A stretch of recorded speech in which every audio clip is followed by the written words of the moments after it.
Okay, good afternoon, everybody. We are the group presenting on domestic asset protection trusts. I'm Eric Maddox. My colleagues Michael Levine, Adam Lapidas, and Andy Leslie help me out, and we all work on this together. So first, we would like to show you a website that we produced that is live on the web now. This is our domestic asset protection trust website. Here you have the home page, which just kind of lays out basic information on trusts so that an individual could orient themselves to how basic trust law works. We then went into Alaska, because Alaska was the first state to validate domestic asset protection trusts, and this laid out the fundamentals of Alaska law in regards to domestic asset protection trusts. We also looked at North Carolina. North Carolina does not allow domestic asset protection trusts, as we'll discuss in the PowerPoint, and there we put the statute that invalidates them. And we also talked about defects to starting a domestic asset protection trust in a foreign state, such as Alaska or Nevada, as a North Carolina resident. So that's online. You can look at it at your perusal. The website is dapts.webstarts.com. And now we'll just jump into our presentation in a minute. Okay, so our friend Will Suya is going to accompany us through the presentation. He's an attorney in Winston-Salem, North Carolina. Represents big clients in multi-million-dollar transactions, and although he's very good at doing what he does, any mistake that he makes could end up costing a client millions. This means that he stands to lose a great deal if a client sues him for malpractice. Will has kids to feed, and therefore wants to take precautions to protect his assets in case of a malpractice suit. One of Will's colleagues has advised Will to set up a domestic asset protection trust. So our presentation outline, we're going to start off with, I'm going to talk to you about what a DAPT is and how they work in Alaska. Michael's going to come up and talk to you about North Carolina domestic asset protection trust. Adam's going to talk to you about the defects involved in creating a trust as a North Carolina resident, and Andy's going to talk to you about the policy behind DAPTs.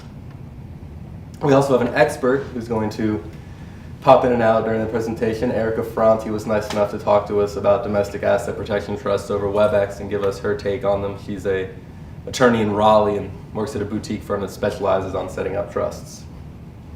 And there she is. So we're going to ask her for her take on what a DAPT is. Okay, a DAPT is a domestic asset protection trust.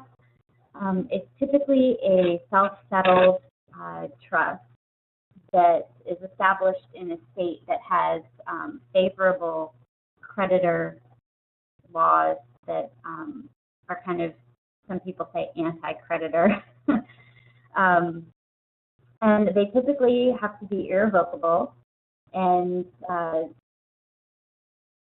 you have to have, in most cases, you have to have at least one trustee that is in the state that the trust is established in. And the administration has to be done in that state. Okay. Just going to go and present a summary on it. A DAPT is a self-settled trust, meaning it is enacted by the settlor, and he is also the beneficiary of the trust. As she said, they're seen as pro-debtor and anti-creditor. A lot of settlers want to put their assets in these trusts in hopes that any debts, any future creditors or current creditors won't be able to pierce the veil of the trust and get at their assets. It's an alternative to setting up an offshore trust in the Cook Islands or something like that. It's valid in 13 states, but that is growing. More and more states are starting to get on this bandwagon because they, one of the reasons Andy's going to talk about, brings a lot of trust asset business to these states. Alaska was the first state to validate DAPTs in 1997, and so we're going to use them as our template state. So Will is intrigued as he hears more about the DAPT, but being a good lawyer, he's always wary of a possible catch, so he decides to consult a trust attorney. He wants to know what the requirements are to set up a DAPT in Alaska. Well, the trust must be irrevocable. The settlor cannot retain any right to revoke or terminate the trust. One of the trustees must be a qualified person as set out in the Alaska statutes, which we'll talk more about in a minute. The trust must be discretionary, meaning the trustee must, or must retain the ability to distribute the fund assets to the beneficiaries at their own leisure. Can't be required by the beneficiary or settlor or trust document to distribute the assets. It must contain a spendthrift clause, meaning that the beneficiary's rights must be inalienable. The settlor must sign a solvency affidavit before entering into the trust. This document addresses a lot of fraudulent transfer concerns, and we're going to run through the contents of that document in a little bit. The settlor must not be 30 or more days in default of a child support obligation. Got to protect the kids. And some or all of the trust assets must be located in Alaska. That's to promote the idea of bringing assets to the state that is DAPT friendly. So Will took note of all the requirements, but he still had a few questions. First was, who is a qualified person and what must they do? So a qualified person can either be an Alaska resident, and the qualified person is going to be one of your trustees of the trust. They have to either be an Alaska resident, or they can be a trust company with its principal place of business in Alaska, or a bank that has trust powers that is headquartered in Alaska. And the qualified person has specific duties that they must perform. They must maintain the trust records. They must prepare fiduciary income tax returns and handle at least part of the trust administration.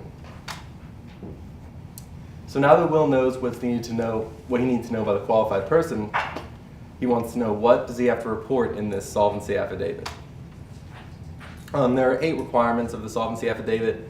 He has to let everybody know that he has full right, title, and authority to transfer assets to the trust, since he is the settlor. He needs to transfer the assets to the trust and not be rendered insolvent by that transfer. That is typical fraudulent transfer law right there. He has to announce that he's not transferring these assets with an intent to defraud creditors or to hinder or delay or keep them from getting at his assets. That can't be the prime motivation. He doesn't have any pending court actions that could bring him into debt, a tort suit. He isn't involved in any administrative proceedings that could create creditor problems in the future. Once again, he's not in default of a child support obligation by more than 30 days. He doesn't contemplate filing for bankruptcy at any time soon. And the assets that he transferred to the trust can not be obtained through illegal activity. So Will decides he would have no trouble filling out this affidavit, but suddenly a concept from his 2L debtor creditor class jumped into his mind. What about fraudulent transfer? Well, Alaska fraudulent transfer law has actually been kind of rewritten since the DAPT statute was enacted to lessen the requirements for a debtor to be able to avoid a fraudulent transfer. Basically, a creditor who existed when the trust was created or a subsequent creditor cannot attach assets that are in the trust unless the settlor's transfer of property was made with the intent to defraud the creditor. That's why you said in the solvency affidavit an attempt to say I was not doing a fraudulent transfer. One thing Alaska's done is, in their statute, they said that a settlor's expressed intention to protect trust assets from future creditors is not evidence of an intent to defraud. So there's no constructive fraud in the Alaska fraudulent transfer statute. You must prove actual fraud. Although there is a case that just recently came out in Re Mortensen that held that if you're in bankruptcy, if you're in the bankruptcy proceedings, you're then operating under bankruptcy law, so federal law, and the Alaska statute that only speaks to actual fraud is not applicable. So constructive fraud can be proved in a bankruptcy proceeding by a creditor. Also, in addition to having intent to defraud the creditors, the trust provides that the settlor may revoke or terminate all or part of the trust without consent. That speaks to the irrevocability of the trust. Again, that's why in the first place you made it irrevocable, so that it wasn't a fraudulent transfer. The trust requires that all or part of the assets must be distributed to the settlor. That's again speaking to the discretionary nature of the trust. You cannot require assets to be distributed. It must be up to the trustee. And at the time of the transfer, again, the settlor is not in default by 30 or more days making a child support payment. That is one creditor that can always reach assets in Alaska. They've also fiddled with the statute of limitations for fraudulent transfer, not as much as Nevada, but they have. The creditor of a settlor before a transfer must start the action within the later of 4 years after the transfer is made, or 1 year after they found out about the transfer or reasonably could have discovered that there was a transfer. If the creditor can demonstrate that he asserted a claim before the transfer occurred, and he has to do that by a preponderance of the evidence standard, If he can't do that, he has to file another action against the settlor within 4 years of the original transfer. A creditor that becomes after the transfer has 4 years from the transfer. So Will was pleased when he heard that many of the requirements for forming a DAPT in Alaska were created to avoid running into the fraudulent transfer statute. They're always thinking ahead. He was feeling excited, and he wanted to know if Alaska offered any other unique benefits. Something interesting about Alaska is their approach to DAPTs and marital property. The settler's DAPT is not subject to division upon divorce, so all the assets that are in the DAPT do not have to be divided upon a divorce, except for assets that were transferred after the marriage or assets that were transferred within 30 days before the marriage, unless the settlor of the trust gave notice to the other party to the marriage that he was making the transfer. Otherwise, everything he puts in the trust is safe, and it's kind of just like another step of a prenup, basically. And now Michael's going to take over and lead you through North Carolina. All right. Will Suya is a North Carolina resident, so he is definitely interested in the benefits in North Carolina. Will said he was happily married, so what are some of the other benefits?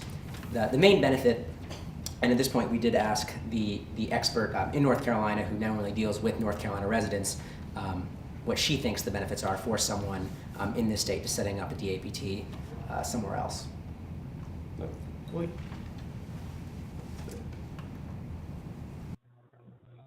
Benefits of a domestic asset protection trust are that they put your assets out of reach from the creditors, so that if you are subject to a lawsuit and have a judgment entered against you, theoretically they cannot reach the assets in that asset protection trust.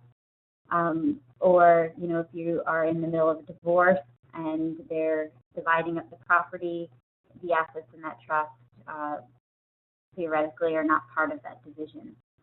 Of course, all of this is dependent upon state law, which state you choose to create the asset protection trust in. So as Eric mentioned, especially in divorce, even though Will is happily married, in divorce, when the property is being divided, the property that's in this trust won't be subject to that division. And then I guess the main benefit is just that it keeps these assets out of the reach of creditors. So Will knew at this point that he was getting into the good stuff. He was excited to lock his assets away in an impenetrable trust, but Will needed to know one more thing: do I qualify? So at this point, we asked our expert what types of people in North Carolina would actually be in a situation where they would want to set up a DAPT, or what would cause someone to take this action. And we'll hear what she had to say first. What types of people or companies come to you looking to set up a DAPT? Or in other words, what is the situation someone might be in which they would look to set up a domestic asset protection trust? I have, unfortunately, most of the time, the people that come to me to set up a domestic asset protection trust already have existing creditors, and at that point, it's essentially too late to set up the trust for multiple reasons, mostly fraudulent transfer reasons. Can I stop you for 1 second? Sure. Your video paused. Oh, no, go ahead. Keep going. Okay. The ideal client for setting up an asset protection trust would be someone who does not yet have a potential lawsuit or creditor. And, the example I often use is a real estate developer, someone who's looking to get into real estate development. So those are high-risk investments, and I encourage people like that to consider setting up a domestic asset protection trust before they ever enter into the real estate deal. It can also be a good thing for high liability professions, such as medical professions or even lawyers. And of course, if you are in a, sorry, my screen just went black. If you're in a profession where you could be subject to lawsuits in general, it would be good to consider something like an asset protection trust. I apologize for the quality of the video, just technical difficulties, but what she's saying is important. The ideal client, first of all, is someone who is not doesn't have issues with other creditors or potential lawsuits looming. She mentioned real estate developers just because there is such a high risk in terms of developing real estate and making a return on that investment, that if things don't work out and money is owed to the to the bank or things like that, that the assets can be protected when a real estate deal goes south. And then like our hypothetical, will sue ya, lawyers and doctors are both in professions where malpractice is common. So it's important, or it's very beneficial to protect assets, especially for someone like Will Suya, who is working with clients where he's doing these $1 million deals, and they could really, if they tend to lose a lot of money, they could definitely get vicious with their malpractice suits. So it's important to protect his assets in that sense. Will was elated by this. His assets would soon be safe forever. I'm gonna go tell my friends about this. And this is the point where we wanted to know if there's ever a time where, specifically a North Carolina attorney would have to recommend against using a DAPT for someone who might be interested in using it. There have been situations in which someone has come to you looking to set up a domestic asset protection trust, and you have advised against it. And if so, could you explain that situation? Yes, in fact, often I advise against it more than I advise for it, simply because people think of it too late, and they come to me when they already have a judgment against them or are already planning on declaring bankruptcy. And at that point, any transfers into the trust will be scrutinized as potential fraudulent transfers, and the trust would be void at that point if the court determined that it was a fraudulent transfer. So there are times where I have advised clients, yes, it would have been a good idea to do this, but you just are doing it too late. So as Ms. Ferranti said, timing is definitely an issue here. DAPTs protect people who have the forethought to realize how beneficial they can be, but people who already have, again, who have issues with creditors and debts and are thinking about filing bankruptcy, it really is too late.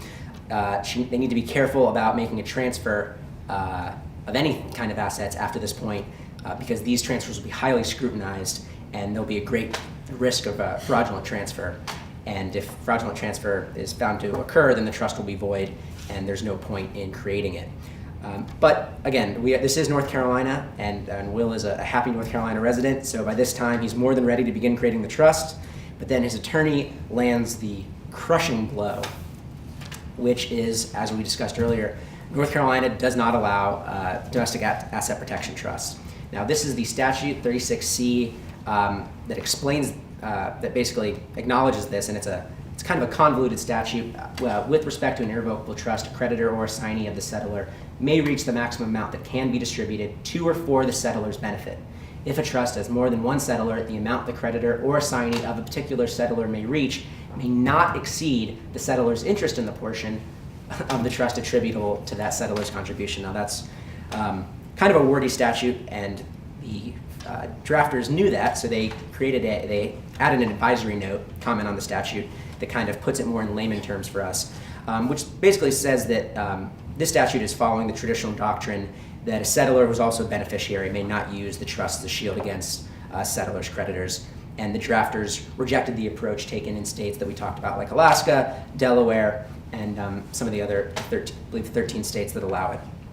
The effect this rule has is basically a creditor of the settlor may reach the maximum amount the trustee could have paid the settlor, the beneficiary. So it's basically however much discretion the settlor has, that's how much he could be, the more discretion he gives himself, the more issues he could have later on in terms of the creditors collecting on their debt. So if the trustee has discretion to distribute the entire income and principal to the settlor, then the effect is this, to place the settlor's creditors in the same position as if the trust had not been created. So if he could get, if the settlor has discretion over everything in the trust, that's essentially like the trust wasn't even created to begin with, and all assets that he put in there that he has the ability to get his hands on will be subject to the creditors when they collect. There's not a lot of North Carolina case law on this, probably because this is a pretty well-established rule in North Carolina, and a lot.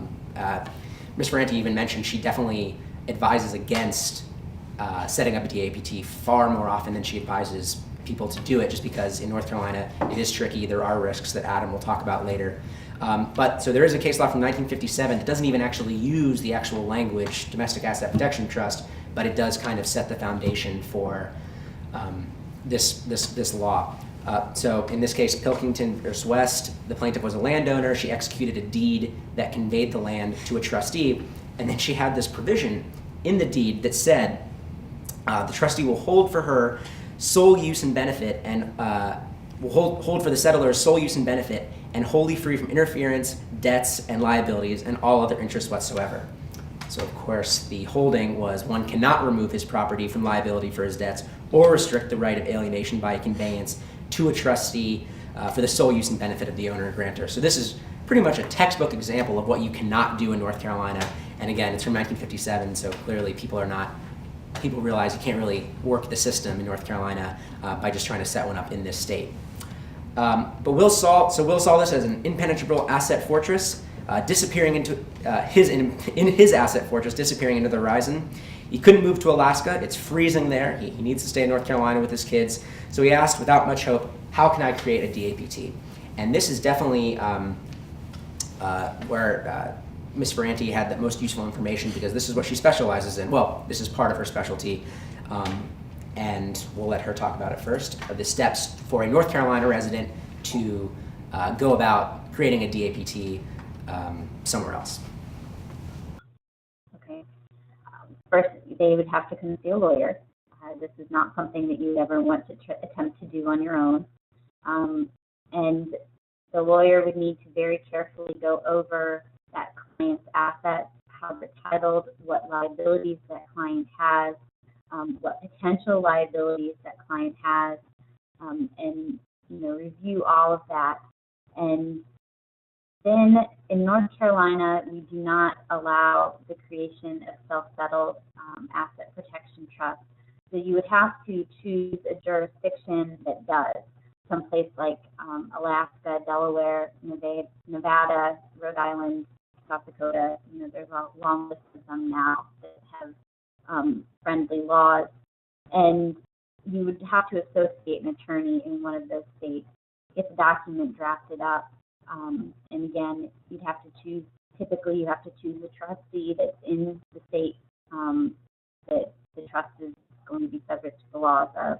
So if you choose in Alaska to do an Alaska trust, you have to choose a trustee in Alaska, and the administration has to take place in Alaska. So you'd need a lawyer, you'd need a trustee, get the document drafted, and then when you fund the trust, there's obviously transfers into an irrevocable trust. You've got gift tax considerations. You need to be looking at ways to get the assets into the trust and minimize gift taxes. You cannot impoverish your client, so you typically can't transfer more than, to be safe, hopefully no more than half their assets into the trust. They still have to have enough assets, particularly if they have existing creditors. They need to have enough assets to pay those creditors. That, the money for those creditors cannot go into that trust. So that's kind of the process. Okay, now she ran through that process fairly briefly, and so we'll kind of explain some of the things she said. First step in the process, you got to hire a lawyer. These are complicated issues and I couldn't imagine a situation where a client or someone wouldn't want to hire a lawyer for this type of technical process. The second thing she mentions, she talks about a lawyer must go over the client's assets. This is part of due diligence, which lawyers have to do in this case. They have to actually make sure, she has to make sure none of the assets that are going to be transferred are subject to any liens or anything like that by other creditors. And she also mentions that that in terms of real property, it's not prohibited. You can take real property in North Carolina and you can put that in this trust in Alaska. However, property in North Carolina will be subject to personal jurisdiction in North Carolina, or will be subject to jurisdiction in North Carolina. And some states, like North Carolina, might disregard the fact that that property in North Carolina has been put into this trust, and they might say that this is still subject to creditors collecting on their debts. So although it's not prohibited, it's definitely advised against, and she advises her clients in that situation. And then, yeah, you have to make sure that there's no fraudulent transfer going on. So, as Eric mentioned earlier, the attorney should ask clients for a written proof of solvency before proceeding so that the lawyer can act on behalf of his client and do so in a way that wouldn't cross any legal boundaries or anything like that. So he really needs to know exactly what the client is dealing with and make sure the client's not hiding anything so that he's not in a situation where he could be in trouble for malpractice. Because North Carolina doesn't permit DAPTs, as she said, you'd have to go to another state. We talked about Alaska, Delaware, Nevada, Rhode Island, South Dakota, and then you need to associate attorney, which is basically just in that state, which is basically just another way of saying you need to retain domestic counsel. Now, the attorney in that state must draft up the attorney most of the time will draft up the trust instrument himself, or they will the North Carolina attorney can draft up the trust instrument, but it has to be approved by attorney in the other state. And this is also the point in the trust document where the other beneficiaries in the trust should be mentioned. And then this is what North Carolina residents have to do, but this would just be following specific state laws, which Alaska is the one we've spoken about. They must assign someone in the new state to be the trustee. This will help the effectiveness of the protection in the sense that if the client, like Will Suya, is subject to a lawsuit in North Carolina, they couldn't bring the co-trustee in as a co-defendant in that case, because if he's truly an Alaska resident and has minimal contacts in North Carolina, he wouldn't have personal jurisdiction over them. So one of the trustees would be, away in Alaska with the assets, which just kind of just helps keep these assets protected, as opposed to having everyone in control of the trust subject to this North Carolina lawsuit, which could get sticky for the defendant in that case. And then lastly, you have to fund the trust. You have to transfer assets. Again, we talked about personal property is not the best. Liquid assets is definitely the kind of thing that you want is best to transfer into these kinds of trusts, specifically assets that you don't think you'll need again, because trying to keep these assets as far away from North Carolina, again, this is not a requirement or anything like that, but this just helps keep those assets protected and keep them out of the reach of North Carolina jurisdiction. And then, as she said, you can't impoverish your clients. You can't transfer more than half, or typically, there's not an exact number, but you typically can't transfer more than half of the client's assets, and there must be enough to pay the existing creditors. And that's how you set one up in North Carolina.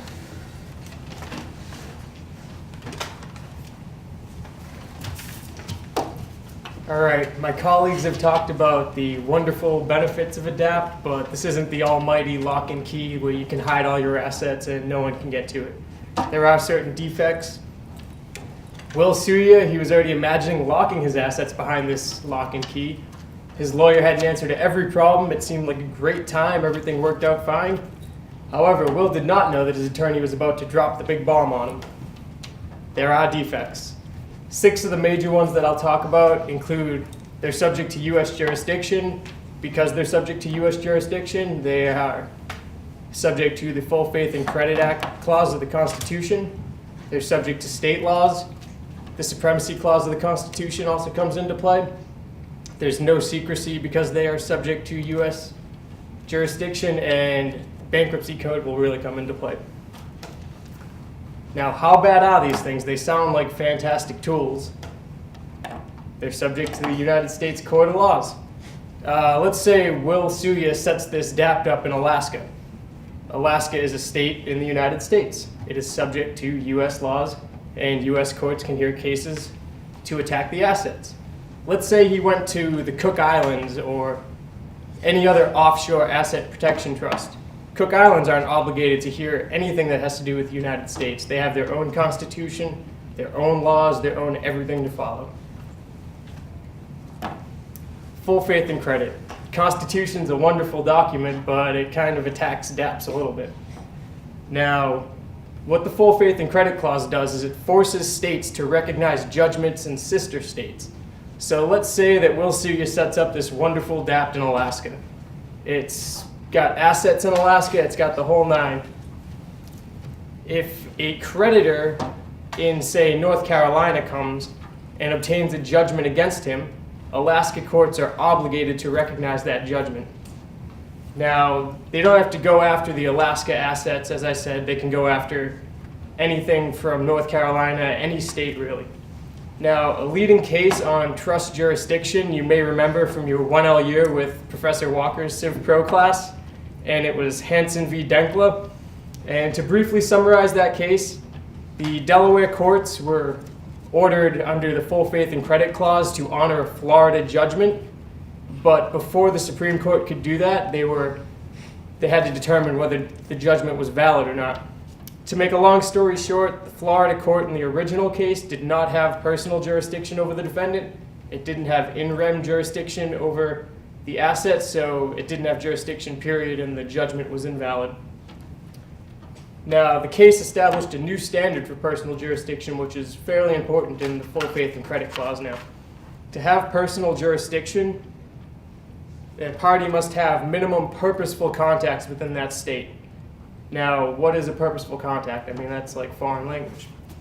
You need to look at the contacts that the person has within that state. Did they invoke the benefits or the protections of the laws from this state? Is it foreseeable that they'll be sued in this state? All this is weighed up against the notions of fair play and substantial justice in determining whether that court in the state X would have jurisdiction to hear a case and render a judgment against that person in that state. Now, how does this apply to DAPT? Oh, that's all right. Let's say the trust has a corporate trustee like Bank of America or something like that. Bank of America conducts business in all 50 states. So essentially, by establishing a bank trustee like that, the assets would be subject to jurisdiction cases in every state because the trustee has personal jurisdiction within every state because it does business within every state. It has minimum contacts with every state, they're all purposeful, and it would subject the trust to many attacks and pretty much render the DAPT useless.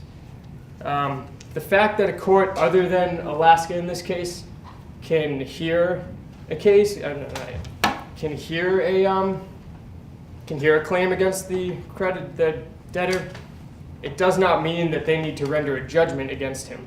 Now, for a creditor to prove that the court should pretty much ignore the DAPT and substitute its own laws, the creditor will try to establish that the DAPT violates public policy within that state, or the DAPT is a sham. Pretty much that means that the debtor did not depart with dominion and control over the assets. It's pretty much his alter ego, or that the transfer was fraudulent, as my colleagues have already discussed. Now, if Will Suya set up a trust in the Cook Islands or any other offshore asset protection trust, they don't have to follow the Constitution. Now, another defect with DAPTs that I've already touched upon is the choice of law. North Carolina courts will apply North Carolina law. Alaska courts will apply Alaska law. Massachusetts courts will apply Massachusetts law.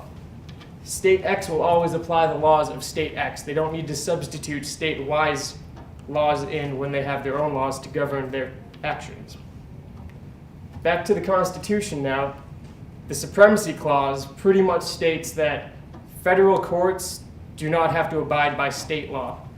So if a creditor can go in and establish jurisdiction within a federal court, then they're free to ignore the law provision of a DAPT. To get personal jurisdiction in a federal court, a creditor would need to either bring a claim up under federal question, which is a case arising under claims of the Constitution, laws, treaties of the United States, or he would need to have diversity jurisdiction, which is complete jurisdiction from the defendant, and the claim is for more than $75,000. If he can do that, then he can avoid state court completely and avoid state law. So that essentially nullifies the choice of law provision in the DAPT. Cook Islands, they don't have to abide by the Constitution. They can do their own thing. Again, it's subject to U.S. jurisdiction. When a U.S. resident like Will Suya sets up a DAPT, he's a U.S. resident. he has to abide by court orders. If a court subpoenas him to release the information and assets in the trust, and just any discovery really, he has to give in that information. If he sets up an offshore trust, a U.S. court cannot order him to tell him to show what is in the trust. So if he has $1 billion in this trust, he might not want everyone to know that. But by setting up a DAPT, he might be ordered to reveal his assets and reveal the tax records and reveal anything. Again, Cook Islands, he wouldn't have to do any of that. And the final defect that we'll talk about with DAPTs involves the Bankruptcy Abuse Prevention and Consumer Protection Act, or BAPCPA as it's lovingly called. This provides for a 10-year clawback period for creditors. Essentially, they can look back for transfers for 10 years that someone makes to a DAPT, and if the transfer was made with actual intent to hinder, delay, or defraud the creditors, then that transfer is essentially null and void. It was a fraudulent transfer. Now, this 10-year period is a long time, but again, it has to be actual intent and actual intent to defraud or actual fraud. So you can't look for constructive fraud again to null the transfer. Now, offshore Cook Island trusts, they don't have to abide by federal bankruptcy acts or anything like that. They have their own laws again. Now, we're going to hear briefly from the expert on all these issues, and then Andy is going to come up and talk to you about some of the policy reasons behind DAPTs. Right. There's quite a few risks, and you always have to be very upfront with your clients when they come in asking about this. Primarily, the risk is you're setting up a trust in a jurisdiction that is not North Carolina, and most of the clients that come into me are residents of North Carolina. They have creditors in North Carolina, and if they get a judgment against them in North Carolina, there is the full faith and credit, that the tricky little law that says full faith and credit, states will honor the judgments from other states. So if you have a judgment in North Carolina and took it to Alaska, they have to honor that judgment. So the question becomes, for a North Carolina resident, how valuable is an asset protection trust? So there's that risk of the full faith and credit. There's the risk of fraudulent transfers. If you can do this safely and get everything in trust, technically any future creditors, like if you're going to the bank for a loan or something like that, they should be looking at your assets minus the assets in the trust. But sometimes they don't do that, and so you can get into fraudulent transfer disputes even after the fact, So you do need to be aware of the fraudulent transfer issues. A lot of states won't recognize other state laws that violate public policy. So, for example, North Carolina is not going to recognize an Alaska law that violates North Carolina's public policy. That's kind of one exception. And right now, an asset protection trust does, in a way, violate North Carolina's public policy. And you also have to be aware when putting assets into that trust, where those assets are located is going to subject the trust to, jurisdiction. So if you have real property in North Carolina that you're putting in the asset protection trust, well, because the property is in North Carolina, that trust is going to be subject to North Carolina's jurisdiction. So there's a lot of issues that you have to be aware and kind of carefully work through. And oftentimes I find for North Carolina clients, you don't even get to the point where you create the trust because there's so many issues. All right, so at this point, Will Sear didn't know what to do. Would his trust be honored if attacked by creditors, or would it crumble and allow the sharks to get to his assets? Thinking aloud, Will said, "What is the policy behind these things?" So domestic asset protection trusts generally raise a variety of policy issues that require balancing between a settlor and debtor's rights with those of their creditors. As you might suspect, the states that have added DAPTs to their statutes so far have enacted a wide variety of statutes and exceptions and whatnot in response to these policy concerns. In general, the arguments against will be that they're immoral and that debtors should pay their debts. If you have trust in a DAPT, or if you have assets in a DAPT, the debtor can still maintain the benefits of ownership without having them subject to the creditor's reach. Likewise, the same argument goes that it erodes the traditional liability system and creates moral hazard, which encourages more risk-taking activity. The arguments in favor, the main argument is that it brings new trust businesses to the states. As you might suspect as well, a lot of the states that have enacted DAPT so far have been relatively small population states like Alaska, New Hampshire, Delaware, South Dakota. The idea is to bring in more assets to the state due to the trust than that would be elsewhere. However, any empirical study that looks at the effects of this, there are a lot of other factors to consider as well, because many of the states with DAPTs have also modified their rule against perpetuities to allow dynastic trust. So really any empirical evidence is going to have a lot of noise and variation that could be from other factors. People also argue in favor of the trust because of principles of freedom of contract and free alienation of property.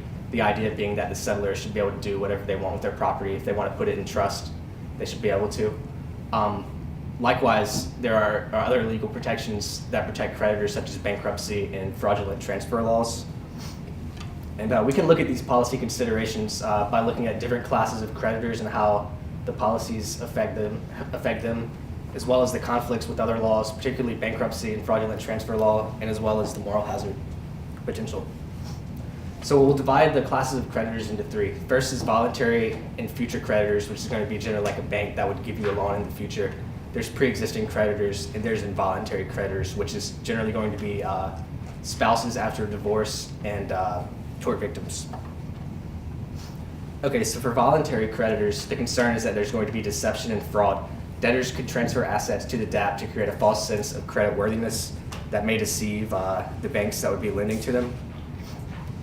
But really, in a market like we have, where there's free flow of information and lenders have the opportunity to do as much due diligence as they would like, that really mitigates the concerns with deception. First of all, trust law requires title of property to be transferred to the trustee. So really, the debtor is not going to actually have title to the property. Likewise, the creditor may need to do more in-depth credit checks to determine what assets a debtor actually has. And they can really infer the existence of a DAPT from the lack of assets in a debtor's estates. And like we said, DAPTs are not stealth trust. And to the extent that DAPTs make a debtor more of a credit risk, lenders can likewise respond appropriately through their loan agreements and whatnot. As for pre-existing creditors, the policy concern is that debtors would be able to borrow money and then transfer the assets to the DAPT, leaving them judgment-proof. But as we've already heard, fraudulent transfer law really mitigates against this concern as well. Fraudulent transfer law generally prevents debtors from transferring assets that would make them insolvent. The fraudulent transfer law applies to the creation of a DAPT under every statute that is enacted so far in every 13 states, although each of these statutes may change the nature of the fraudulent transfer law. For instance, in Alaska and Nevada, a transfer into a DAPT can only be challenged for actual fraud and not constructive fraud. Likewise, in Nevada, the statute of limitation has been halved under what the normal statute of limitation is under the Uniform Fraudulent Transfer Act. So in Nevada, the statute of limitation is only 2 years when it formerly was 4 years. Also, there may be a higher burden of proof. In Delaware and South Dakota, for instance, creditors will have to prove by a clear and convincing evidence standard the fraudulent transfer. Okay, so for involuntary creditors, which is going to be divorced couples and tort victims, the argument is that these creditors do not choose to become creditors and that they may need special rights to reach the DAPT. States have also addressed these issues differently. Every state except for Alaska allows spouses or ex-spouses to reach the DAPT for alimony and child support payments. And some of them allow tort victims as well, as long as their claim or the judgment arose prior to the creation of the trust. South Dakota, Utah, and others explicitly allow tort victims to access the assets in the trust. Okay, so bankruptcy law. Since federal law preempts state law, DAPTs may be subject to a creditor's claim in a bankruptcy proceeding. This is still an open question, though, and courts haven't really addressed these issues yet, as they haven't with a lot of the issues regarding DAPTs. Traditionally, spendthrift trusts were not part of the bankruptcy estate, so some have argued that as a spendthrift trust, DAPTs cannot be reached by creditors in a bankruptcy proceeding, although it is still an open question. Likewise, Oklahoma is unique among domestic asset protection trust statutes in that it allows a revocable asset protection trust. So the argument goes that since a bankruptcy trustee can step into the debtor's shoes and can exercise many of the rights that the debtor had, regardless of what state law said, for instance, in Oklahoma, the trustee may be able to revoke the trust and gain access to the trust assets. Likewise, there are going to be similar choice of law issues that arise if the trust is in another state than the debtor's domicile. So the bankruptcy court may still have to apply those issues with choice of law. Also with bankruptcy, asset protection trust may conflict with the policy behind bankruptcy discharge, which is really to avoid the societal cost of insolvency. The idea is that hopelessly insolvent debtors are going to lose their incentive to participate in the economy, since much of their income will be owed to creditors and that they won't be able to use those benefits, and thus they may become a drain on society. So if a debtor can go into bankruptcy and still have an asset protection trust, they may not actually be insolvent. They may have this large stream of income that they can still use while they're still writing off debts to their creditors, which would be fairly unfair. The argument is that it would be immoral to allow debtors the benefit of ownership while granting them discharge when they have no need for the fresh start that discharge brings. Also, BAPT-CIPA also implicates some domestic asset protection trust issues. The means test for Chapter 7 abuse allows courts to consider incomes from DAPTs when determining the current monthly income. It's an objective test of the debtor's need for bankruptcy relief, which allows them to consider all sources of incomes on an average basis for the previous 6 months before filing the bankruptcy petition. So there's a potential problem with discretionary trust here.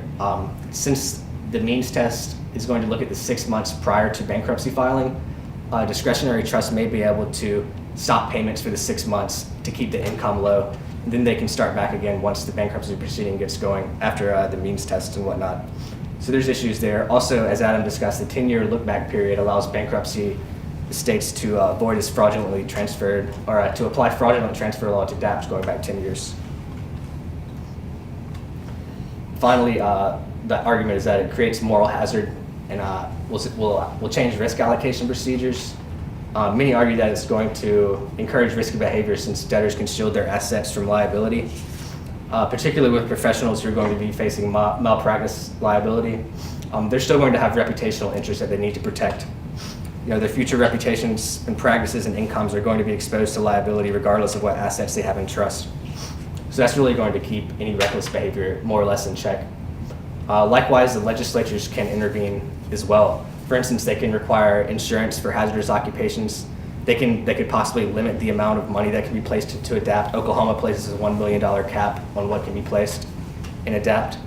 And even without DAPTs, there are still other avenues for debtors to hide assets, such as tenancies by the entirety, voluntary contributions to ERISA pension plans. They can convert non-exempt assets into exempt property. There are also the foreign trust and gratuitous transfers. And we asked the expert about potential policy conflicts with North Carolina and whether North Carolina should have trust. Does North Carolina not allow DAPTs? Okay. Well, the public policy reason is often articulated as a person should not be allowed to retain beneficial enjoyment of their property while removing those assets from liability from their debts and creditors. And from what I've been told is this policy goes way back to England. In some respects, I think that might be a misunderstanding of how domestic asset protection trusts work, because as I stated earlier, you do have the fraudulent transfer laws, and if you transfer assets out of your estate, away from the reach of creditors, and you have existing creditors, you've breached those fraudulent transfer laws, and it's going to be counted, as something your creditors can reach anyway. And if you've already established one of these before you had creditors and you go apply for a loan, the creditor should not be taking the assets in that trust into account when looking at your eligibility for that loan. And if they do, that's their own error. So I don't think that asset protection trusts violate public policy quite the way that I've heard people, articulate that they do. And then we'll just go right into the follow-up. Do you agree with this policy, and do you think, there would be benefits if North Carolina were to change their rules, you personally, to rules similar to like Alaska and South Dakota and places like that? I do. I think it would, in some respects, it would keep us competitive with the other states that have already done this. I think there are benefits to individuals who have the foresight and forethought to do something like this. And I don't think we should necessarily punish people for that. And actually, the legislative committee of the estate planning section of the bar is looking at this issue right now. So I know that there is awareness and there is some support for North Carolina to allow self-settled trusts like this. All right, so now Will C has decided that he needs to sleep on whether or not to run the risk of creating a DAPT as a North Carolina resident. Then again, his lawyer had told him that Alaska wasn't the only DAPT-friendly state. Nevada was another one. Will thought to himself, maybe it's time to discuss moving to Las Vegas again. All right, so that's a lot of information in there. We are thinking it'd be wise to have it mobile with you, so try to create an iPad app. We can click the hyperlink to the app. It takes 6 weeks to get these published in the App Store, so you weren't able to do that, but if you click App Preview, you can check it out on a fake iPhone on the computer screen. So, one of our buttons will be Where, so go ahead and click Where and see what happens there. Boom. That just going to list you the states that currently allow DAPT legislation and DAPTs being enacted there. Yep. And how.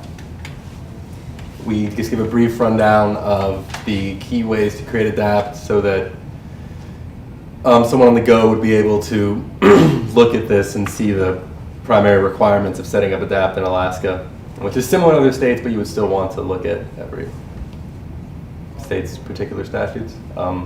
Also, just give a brief explanation of what a DAPT is and the purpose of doing it. Basically, how you end up with a self-settled spendthrift trust with shortened statute of limitations, especially in Nevada, and conservative fraudulent transfer standards to help you protect your assets.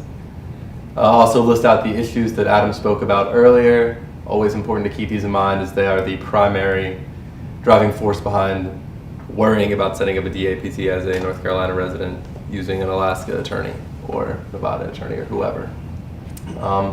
So if you guys want to click like the bottom button, like cases or something. Yeah. Here we have a couple of important cases. The In re Mortensen case I spoke about earlier, holding that bankruptcy proceedings will apply federal law instead of Alaska law, and Pilkington v. West with the citation that Mike talked about earlier about setting up self-settled trusts in North Carolina. Media. This guy, Lawrence Kaplan, is a video. He just gives like a minute explanation of what DAPTs are. We'll show that it works.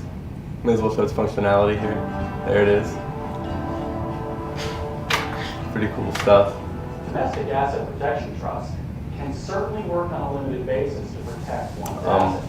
We don't have to go through the whole thing. He kind of just summarizes over a minute, but pretty cool function. Okay, moving on. These are some links to important things. On the actual phone, these would be buttons you could touch, which would be really cool. The first one is, of course, to our website, self-promotion, DAPTs.websource.com. We also have a link to the Alaska state statutes, so you can look over the probate statutes. We have the Armored Trust Attorneys, our expert, her website. We thank her. Alaska USA Trust Company is one of the trust companies that could be used as a qualified person in Alaska. And then a Forbes article that actually talks about the up-and-coming nature of DAPTs and actually ranks each state individually on the leniency of their laws.